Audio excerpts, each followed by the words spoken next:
Hello friends, आज हम 9 सितंबर के करंट अफेयर्स की चर्चा करेंगे, जिसमें हम छत्तीसगढ़ के नेशनल और इंटरनेशनल करंट अफेयर्स को कवर करेंगे।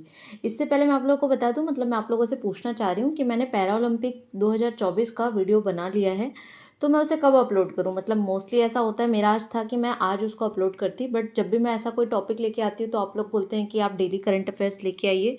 तो इसलिए मैं थोड़ा कंफ्यूज हो गई कि मैं उसको कल मॉर्निंग में ही अपलोड करूँ या इवनिंग के टाइम में। तो वो आप मुझे एक बार कमेंट में बताइएगा, ठीक है, ताकि मुझे भी समझने में आसानी हो कि आप लोग अलग अलग टॉपिक्स पे वीडियो चाहते हैं कि नहीं। मतलब ऐसा ना हो कि मैं फोकट में इतना मेहनत कर रही हूँ और आप लोग को वो अच्छा नहीं लग रहा है या जो भी है। तो आप लोग अपना पॉइंट बता सकते हैं, तो उससे मुझे भी थोड़ा समझने में हेल्प करेगा, ठीक है। तो उसको बताइएगा। स्टार्ट करते हैं। पहला क्वेश्चन है, हाल ही में केंद्र सरकार द्वारा किस प्रदेश में माओवादी समस्या को समाप्त करने के लिए 4,000 से अधिक सीआरपीएफ जवानों की तैनाती की घोषणा की गई है। तो वो कहाँ की गई है? छत्तीसगढ़ में। हमारे छत्तीसगढ़ में जो अभी एंटी नक्सल ऑपरेशन चल रहे हैं, है ना, तो उसमें क्या करना है, नक्सलियों के खिलाफ ये सारे ऑपरेशन चल रहे हैं। तो अभी हाल ही में हमारे गृह मंत्री जी आए थे, केंद्रीय गृह मंत्री श्री अमित शाह जी।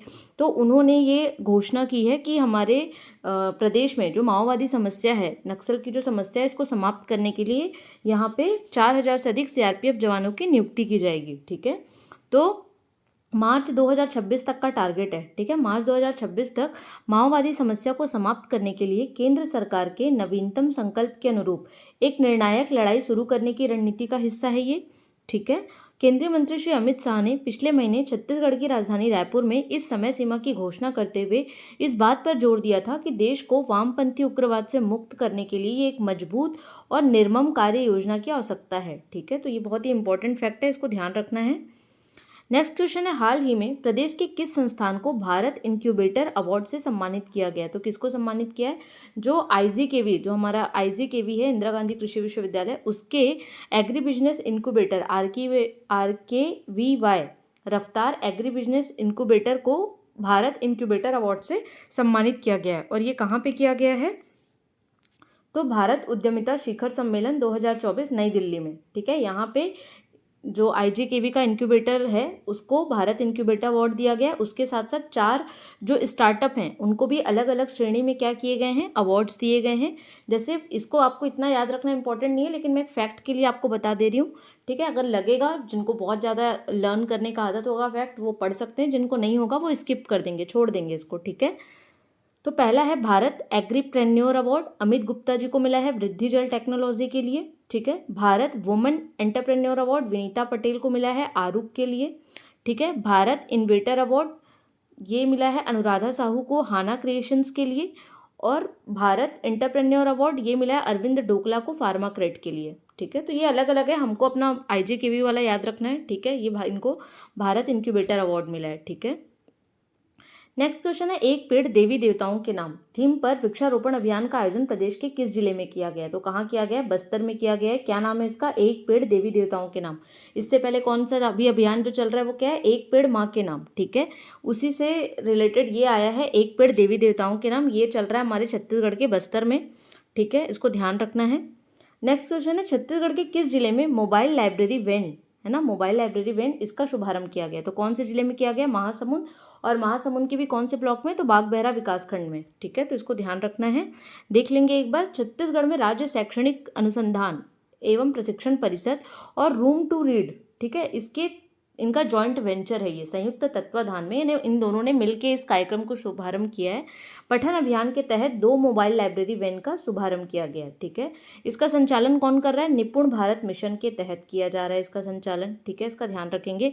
और इसका उद्देश्य क्या है? तो इसका उद्देश्य है बच्चों और समुदायों के बीच पठन कौशल को बढ़ाना। मतलब कितना अच्छा वो पढ़ रहे हैं ना, उसको उनके ये स्किल को डेवलप करना है, ठीक है, बच्चों में, समुदायों के लोगों में, ठीक है। तो ये क्या काम करेगी? लाइब्रेरी वैन जो होगी वो 10 दिनों तक स्कूलों में, संकुलों में बच्चों के बीच जाएगी, समुदायों के बीच जाएगी और उनके सदस्यों के समक्ष विभिन्न जो पठन की गतिविधियां है ना, पढ़ने की जो गतिविधि है, उनका आयोजन करेगी, ठीक है। तो इसको ध्यान रखना है।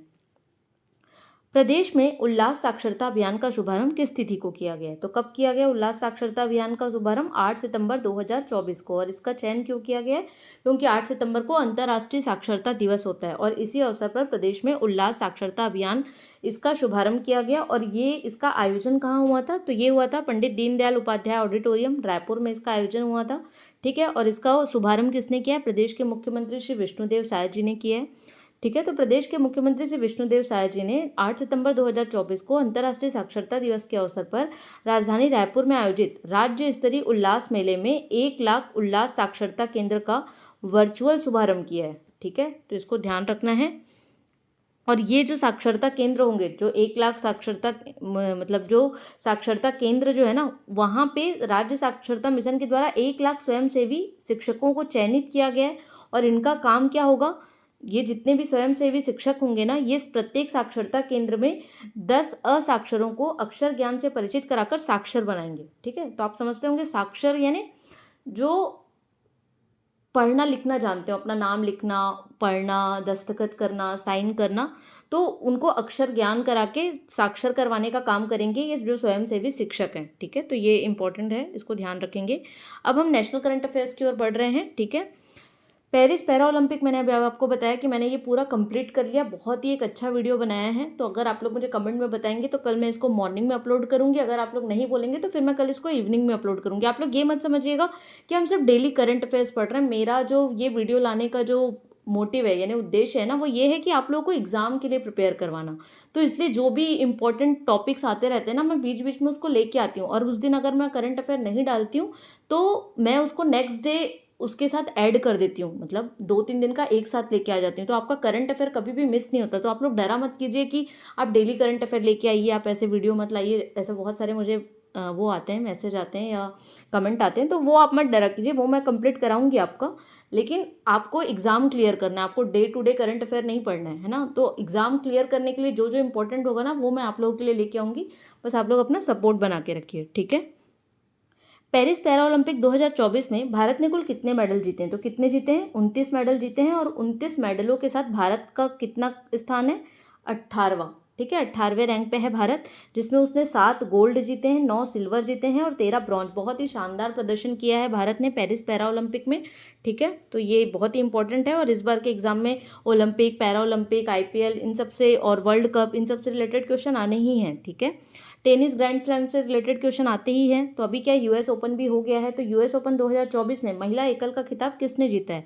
किसने जीता है? ये जो फोटो में आपको दिख रही है, आर्याना साबालेंका, इन्होंने जीता है। ये कहाँ की रहने वाली है? बेलारूस की रहने वाली है। और इन्होंने फाइनल में अमेरिका की जेसिका पेगुला को हराकर ये खिताब अपने नाम किया है, ठीक है। तो इसको याद रखेंगे।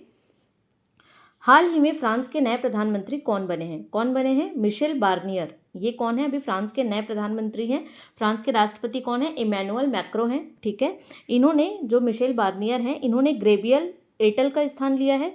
और जो मिशेल बार्नियर हैं, ये पहले कौन थे? यूरोपीय संघ के पूर्व ब्रेग्जिट के वार्ताकार रहे हैं, ठीक है। मतलब यूरोपीय संघ से जब ब्रिटेन बाहर हुआ था तो उसके वो थे, ये स्पोक्स पर्सन यानी वार्ताकार रहे हैं, कोऑर्डिनेटर रहे हैं, ठीक है। तो इसको ध्यान रखना है। नेक्स्ट, ये बहुत ही इंपॉर्टेंट क्वेश्चन है, इसको स्टार मार्क लगा के रखिएगा। 2025 में क्वाड की बैठक किस देश में आयोजित की जाएगी? तो कहाँ आयोजित की जाएगी? भारत में आयोजित की जाएगी। ये होने तो 2024 में वाली थी, लेकिन 2024 की मेजबानी भारत ने अपनी किसको दे दी है? अमेरिका को दे दी है। तो अभी 2024 का कहाँ होगा? अमेरिका में होगा। और 2025 की मेजबानी कौन करेंगे? हम करेंगे, यानी कि भारत करेगा। तो वर्ष 2024 की क्वाड की बैठक अमेरिका में होगी। 21 सितंबर के आसपास ये प्रारंभ होने के चांसेस हैं इसके, ठीक है। अब हम देख लेंगे क्वाड है क्या चीज़। तो क्वाड क्या है? क्वाड्रिलेटरल सिक्योरिटी डायलॉग, ठीक है। बहुत ही इंपॉर्टेंट है ये फोरम, क्योंकि इसमें विश्व के 4 देश हैं। कौन कौन है? USA है, ऑस्ट्रेलिया है, इंडिया है और जापान है, ठीक है। इसको आप कैसे याद करेंगे? जय याद करिएगा, जय, ठीक है। जापान, ऑस्ट्रेलिया, अमेरिका, इंडिया, ठीक है, क्वाड, ठीक है। इसका क्वेश्चन पहले भी PSC प्रीलिम्स में आ चुका है, तो ध्यान रखिएगा। इसका मुख्य उद्देश्य क्या है? इंडो पैसिफिक क्षेत्र में स्वतंत्र, खुले, समृद्ध और समावेशी रूप से कार्य करना। बेसिकली क्या है कि ये ना चाइना के प्रभुत्व को कम करना है इंडो पैसिफिक रीजन में। उसके लिए 4 देश मिलके अपना एक फोरम बनाए हैं, ठीक है। इसकी पहली बैठक 2007 में हुई थी। कब हुई थी? 2007 में। तो बहुत ही इंपॉर्टेंट फैक्ट है, इसको ध्यान रखिएगा। और 2025 में हम इसकी मेजबानी भी कर रहे हैं, तो ये बहुत ही इंपॉर्टेंट हो जाता है। नेक्स्ट क्वेश्चन है, DRDO ने उड़ीसा के चांदीपुर APJ अब्दुल कलाम द्वीप से किस मिसाइल का सफल परीक्षण किया है? तो किस मिसाइल का किया है? अग्नि 4 का किया है, ठीक है। बहुत ही इंपॉर्टेंट क्वेश्चन है ये।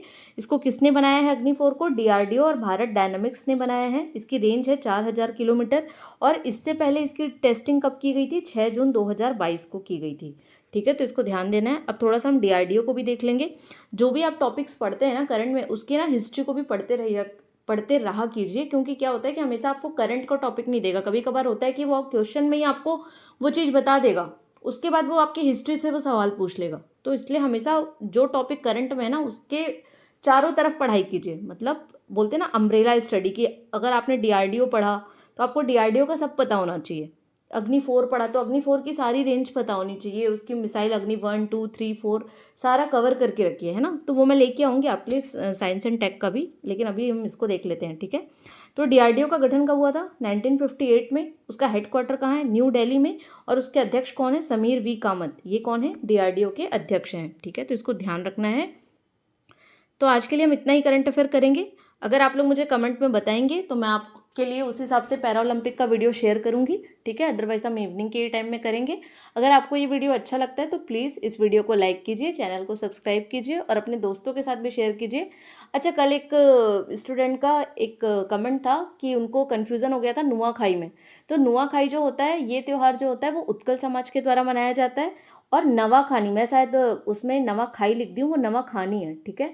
नवाखानी जो है वो गोंड समाज के द्वारा मनाया जाता है, ठीक है। तो दोनों में कंफ्यूज नहीं होना है, दोनों अलग अलग त्यौहार हैं, ठीक है। तो उसको ध्यान रखना है। बाकी मुझे अच्छा लगता है जब आप लोग क्वेश्चन पूछते हैं, मुझे लगता है कि हाँ आप लोग एटलीस्ट वीडियो देख रहे हैं और समझ रहे हैं, तो वो चीज़ मुझे लगता है कि हाँ आप लोग के लिए हेल्प कर रही है, ठीक है। तो थैंक यू सो मच।